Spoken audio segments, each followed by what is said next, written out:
तो प्यारो, आप स्क्रीन पर जो देख रहे हो केमिस्ट्री का सेट 1।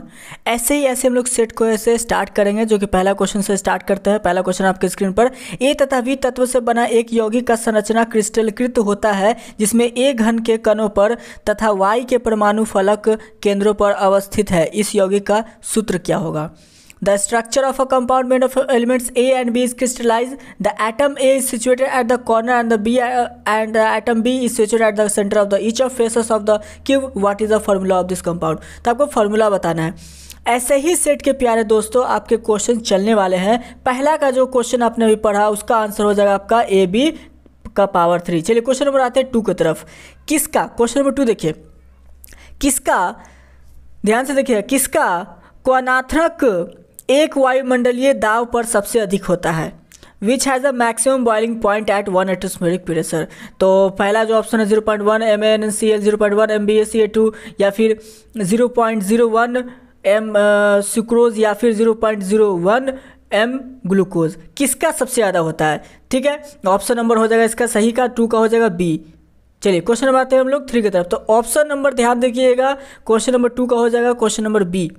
देखिए हो सकता है कि थोड़ा सा जो आपका आवाज़ वगैरह उसको मैच करें थोड़ा सा दिक्कत हो जाएगा, क्योंकि वीडियोस पहले शूट हो चुका था, इसके कारण से दिक्कत हो गया। चलिए कहता है क्वेश्चन नंबर 3 क्या, फ्राडे के विद्युत विच्छेदन का द्वितीय नियम संबंधित है, यानी Faraday second law electrolysis related to. आपका फ्राडे का सेकंड लॉ किससे आपका रिलेटेड है? तो जो फ्राडे का सेकंड लॉ है आपका वो किससे रिलेटेड है? वेलोसिटी से, एटॉमिक नंबर से, या फिर एटम्स ऑफ पॉजिटिव आयन से, या फिर इक्विवेलेंट वेट ऑफ इलेक्ट्रोलाइट से। 4 में से ऑप्शन है, option number 1, option number 2, option number B, option number 3। कौन सा सही आंसर है? तो इसका जो आंसर हो जाएगा वो हो जाएगा आपका ऑप्शन नंबर डी, जो कि आपका है इक्विवेलेंट वेट ऑफ इलेक्ट्रोलाइट। ठीक है, चलिए equivalent weight of electrolyte question number 3 का आंसर। 4 का देखिएगा, क्वेश्चन नंबर 4 ध्यान से देखिएगा। 4 क्या कहता है? हीलियम का मुख्य स्रोत क्या है? The main source of helium is, पूछ रहा है आपसे, the main source of helium is. Helium का मुख्य स्रोत होता है रेडियम या फिर मोनाजाइट, हवा या फिर जल। मेन सोर्स हीलियम का क्या होता है? रेडियम, मोनाजाइट, एयर या फिर जल। तो जो मेन सोर्स होता है आपका, जो मेन सोर्स आपका हीलियम का होता है, आप लोग नीचे कमेंट में अपना जवाब दे सकते हो। जिसका भी जवाब आता है अच्छी बात है, आप लोग जवाब जरूर देना जितना के। और याद रखना जितने क्वेश्चंस आपको बताए जा रहे हैं ना, अगर एक क्वेश्चन भी छूट गया एग्जाम में तो चैनल को रिपोर्ट मार देना। खैर क्वेश्चन नंबर 4 का जो आंसर हो जाएगा आप लोग का, नीचे कमेंट जरूर कीजिएगा। क्वेश्चन नंबर 4 का आंसर हो जाएगा आप लोग का क्या हो जाएगा? तो मोनाजाइट। क्या हो जाएगा? मोनाजाइट। हीलियम का मुख्य स्रोत क्या होगा? तो मोनाजाइट आपका हीलियम का मुख्य स्रोत होता है। याद रखिएगा, जिन लोगों का आंसर मोनाजाइट था बहुत ही सही। चलिए क्वेश्चन नंबर हम लोग आगे बढ़ते हैं, जो कि क्वेश्चन नंबर 5 है। क्वेश्चन नंबर 5 क्या कहता है? ध्यान से देखिएगा, व्हाट इज, ध्यान से देखिएगा 5 number question. What is the oxidation number of nickel in NiCO4, यानी कि NiCO4 में निकल का ऑक्सीकरण संख्या क्या होगा? ऑक्सीडेशन नंबर निकल के ऑक्सीकरण संख्या आपका निकल में NiCO4 में क्या होगा? अगर इसको ध्यान से देखिएगा, जिसको भी बच्चे को भी, जिसको भी अगर आंसर आता होगा नीचे कमेंट जरूर करें कि हाँ आंसर आता है, ताकि आप लोग को याद तो रहे कि हाँ जो अगर ये एक सेट बना है तो उसका आंसर इतना हमको पता है। जरूर कोशिश कीजिए आप लोग। चलिए तो हम लोग क्या था क्वेश्चन कि NiCO4 में निकल का ऑक्सीकरण संख्या क्या होगा? तो निकल का ऑक्सीकरण संख्या क्या होगा? कमेंट कीजिए, मैं कमेंट देख करके जरूर बताऊंगा आप लोग का कि हाँ सबसे पहले वीडियो में आपका कमेंट किसका आया था। तो ऑप्शन नंबर हो जाएगा 1 या फिर 3 या फिर 0 या फिर 2।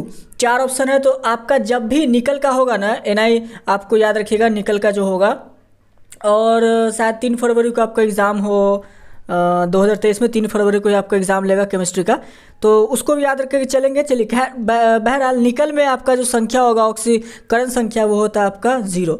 चलिए क्वेश्चन में आते हैं 6 की तरफ।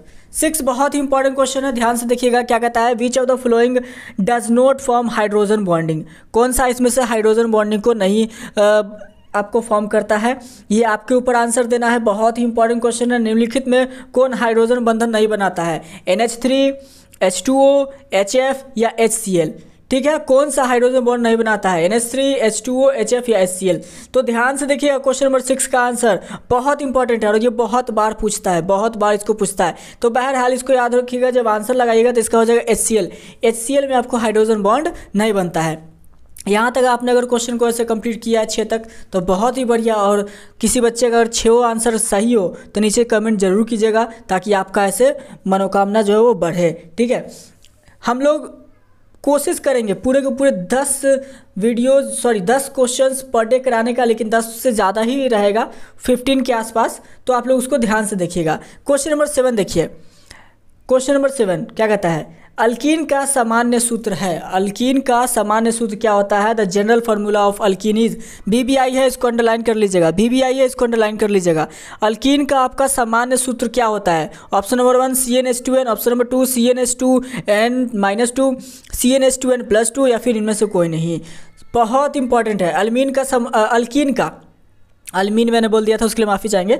अल्कीन का, तो अल्कीन का सामान्य सूत्र क्या होता है? तो जब भी आप देखोगे ना अल्कीन का सामान्य सूत्र जब निकालोगे, इसका ध्यान से, ठीक है, अल्कीन का आता है, अल्केन का भी आता है। तो अल्कीन का आपसे पूछ रहा है, तो जब भी अगर याद रखिएगा तो अल्कीन का जो आपका होता है क्या होता है उसको ध्यान रखिएगा। तो CnH2n प्लस CnH2n में से और माइनस या फिर प्लस, इन्हीं तीनों में से कोई होगा, ठीक है, इन्हीं तीनों में से कोई होगा, कोई तो होने वाला है। तो इसीलिए इसका जब भी आप निकालोगे ना तो वो आपका निकलेगा CnH2n, ठीक है, CnH2n निकलेगा जब भी अल्कीन का। अल्केन का भी होता है, तो बार बार याद रखिएगा। चलिए क्वेश्चन नंबर 8, इनमें से किसमें आइसोप्रीन इकाई है?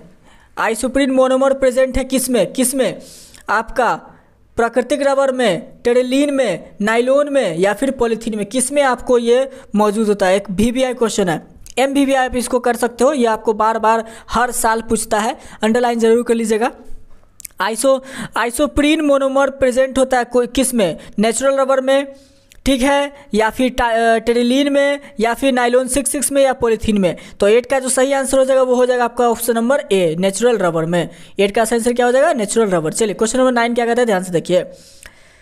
एक इंपॉर्टेंट क्वेश्चन है, कैल्शियम फॉर्मेट का स्तरण करने पर प्राप्त होता है, यानी कि कैल्शियम, आप जब भी डिस्टिलेशन करोगे कैल्शियम फॉर्मेट का तो आपको क्या मिलेगा? कैल्शियम फॉर्मेट का जब आप डिस्टिलेशन करोगे तो आपको क्या मिलेगा? कैल्शियम फॉर्मेट का जब भी डिस्टिलेशन करोगे तो आपको क्या मिलेगा? देख मेरे भाई, ऑप्शन है CH3CHO, HCHO, SCOOH, CH3COOH। क्या मिलेगा? तो जब भी आप डिस्टिलेशन करोगे कैल्शियम फॉर्मेट का, जब भी, तो आपको देगा, क्या देगा? HCHO। क्या देगा? HCHO। ये जो आपने देख रहे हो ना CH3COOH, तो ये थोड़ा सा एक मिसप्रिंट हो गया, ऑप्शन नंबर B को लिख लीजिएगा। D एक नीचे आ गया तो ऊपर नीचे आपको दिख रहा होगा, तो इसके लिए माफ़ कीजिएगा। तो HCHO हिंदी वाले में आप देख सकते हैं, इंग्लिश में देख सकते हैं, थोड़ा सा मिसप्रिंट हो गया, ऊपर नीचे हो गया, तो उसके लिए इसे मैनेज कर लेंगे। चलिए क्वेश्चन नंबर आते हैं 10 की तरफ। बहुत इंपॉर्टेंट क्वेश्चन नंबर, क्वेश्चन 10 कहता है किसी प्रतिक्रिया के लिए दर स्थिरांक 1 इकाई मेल प्रति लीटर प्रति सेकेंड है, तो प्रतिक्रिया की कोटि क्या होगी? फिर से सुन लिए। The unit for rate constant for a reaction is mole inverse per second. The order of reaction is, बहुत इंपॉर्टेंट क्वेश्चन है, 10 नंबर, बहुत इंपॉर्टेंट क्वेश्चन है। यूनिट ऑफ रेट कांस्टेंट आपका रिएक्शन के दिया है मोल लीटर इन्वर्स पर second, ठीक है, इनकी सेकंड इन्वर्स। तो इसका ऑर्डर ऑफ रिएक्शन आपको बताना है, जो कि हिंदी में भी आप देख लिए। किसी प्रतिक्रिया के लिए दर स्थिरांक का इकाई मोल प्रति लीटर प्रति सेकंड है, तो प्रतिक्रिया की कोटि क्या होगी? प्रतिक्रिया की कोटि, ये बहुत ही इंपॉर्टेंट क्वेश्चन है, तो प्रतिक्रिया की कोटि आपको निकलेगा A, ठीक है। चलिए क्वेश्चन नंबर आती है 11 की तरफ। 11 क्या कहता है? सेल प्रतिक्रिया स्वतः होती है जब spontaneous cell reaction will occur. Spontaneous cell reaction कब होता है? एक MBBI क्वेश्चन है, ये MBBI क्वेश्चन है 11 नंबर, इसको BBI टिक कर लीजिएगा, ठीक है। कब होता है? जब E निगेटिव हो जाए, या डेल्टा G का वैल्यू आपका निगेटिव हो जाए, या डेल्टा G का पॉजिटिव है, नन ऑफ दिस। तो इसमें जो सही आंसर होगा वो हो जाएगा आपका 11 का B। 11 का सही आंसर क्या हो जाएगा? B। चलिए क्वेश्चन आता है 12 की तरफ। कोहरा कौन कोलाइड सिस्टम है? Fog is the colloidal system of, कौन सा कोलाइडल सिस्टम है कोहरा? कोहरा कौन सा कोलाइडल सिस्टम है? Option number 1, option number 2, option number 3, जल्दी से कमेंट करके बताइए कौन सा है, जल्दी कमेंट कीजिएगा। कोहरा आपका कौन सा कोलाइडल सिस्टम है? कौन सा कोलाइडल सिस्टम है? गैस है, लिक्विड है, या फिर सॉलिड है, या फिर लिक्विड इन लिक्विड है? तो कोहरा जो आपका है ना प्यारे दोस्त, कोहरा जो आपका है वो कौन सा है चारों में से? तो 12 का सही ऑप्शन क्या हो जाएगा? तो 12 का सही ऑप्शन हो जाएगा D number, liquid in gas, ठीक है, लिक्विड इन गैस। कोलाइडल कौन सा है? तो liquid in gas, liquid in gas. चलिए क्वेश्चन नंबर आता है 13 की तरफ। बहुत इंपॉर्टेंट क्वेश्चन है,